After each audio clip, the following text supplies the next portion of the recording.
Alors, les achats responsables, c'est un terme en fait qui définit tout achat qui prenant en compte, si tu veux, des critères d'exigence ou de transparence dans les domaines de l'environnement, de l'éthique ou des performances socio-économiques. Quand je dis exigence, c'est plutôt en termes d'atteinte d'objectifs, hein.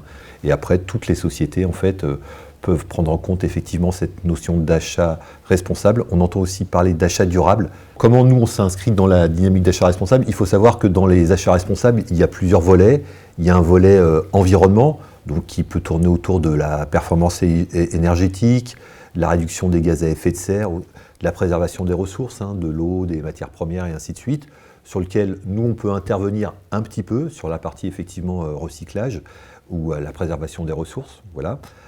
Là où on a un gros volet à jouer, c'est plutôt sur l'éthique sociale. Alors dans l'éthique sociale, il y a beaucoup de critères, hein, au niveau des achats responsables. Ça va être le non-travail dissimulé, le non-travail des enfants. Bon, là, on n'intervient pas trop sur cette partie-là, bien évidemment. Mais ça va être aussi sur la discrimination, l'inclusion des personnes en situation de handicap, où là, on a un gros rôle et un gros volet à jouer, en tout cas sur cette partie-là.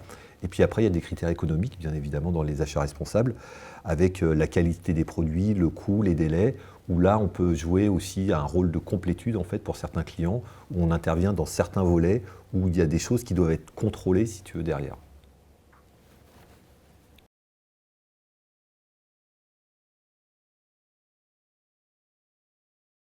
Alors, l'OETH, effectivement, en termes d'achat responsable, c'est aussi un impact assez fort. Donc, l'OETH, c'est l'obligation d'emploi des travailleurs handicapés. En plus, cette obligation a changé, c'est assez récent, le 1er janvier 2020. Donc, toutes les entreprises de plus de 20 salariés doivent embaucher 6% de leur masse salariale doit être en situation de handicap.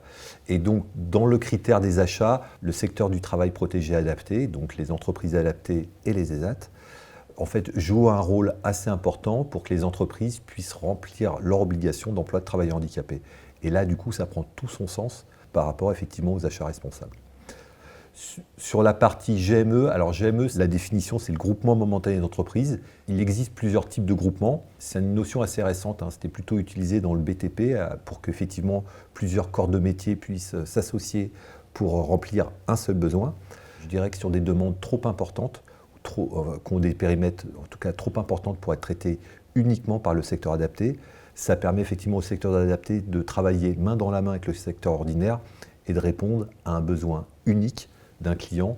Ça touche surtout les grands comptes, hein, parce que je dirais que les deux critères en fait, où on met en place un GME, c'est que le périmètre est trop gros sur un plan géographique ou est trop gros sur un plan humain, ou il est trop gros sur un terme savoir-faire, parce que des fois on n'a tout simplement pas la techno, et ça permet effectivement de couvrir des besoins beaucoup plus importants.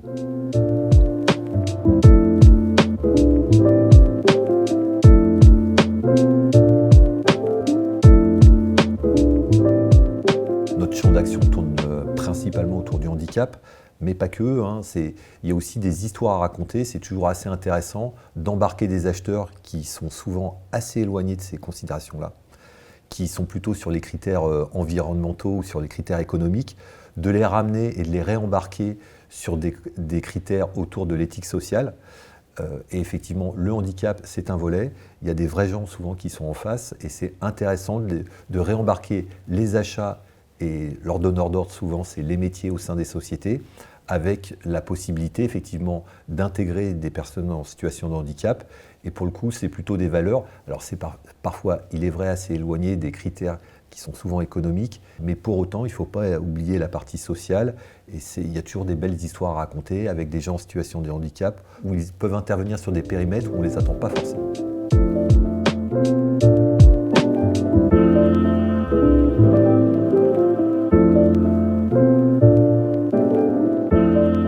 L'un des critères principal sur lequel effectivement APF Entreprises joue un rôle différenciant en tout cas sur les achats responsables et ou durables, c'est vraiment la couverture nationale. C'est-à-dire qu'aujourd'hui on est capable de répondre à un besoin à Paris, du même besoin à Marseille, on est capable de dupliquer, si vous voulez, quelque chose qui a été fait dans une région sur une autre région.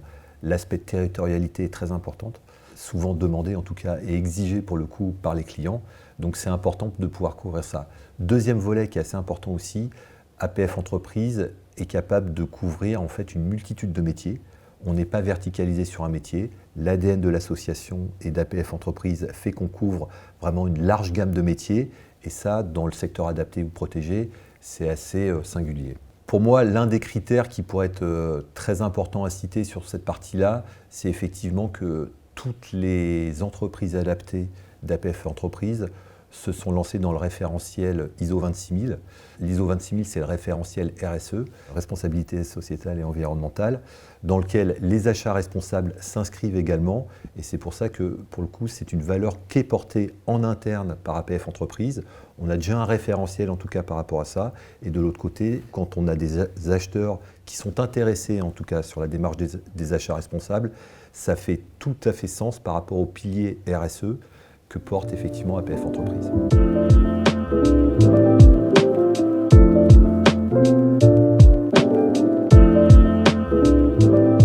Un dernier point, toujours sur la partie sociale, parce que quand même la défense des personnels en situation de handicap est vraiment dans notre ADN.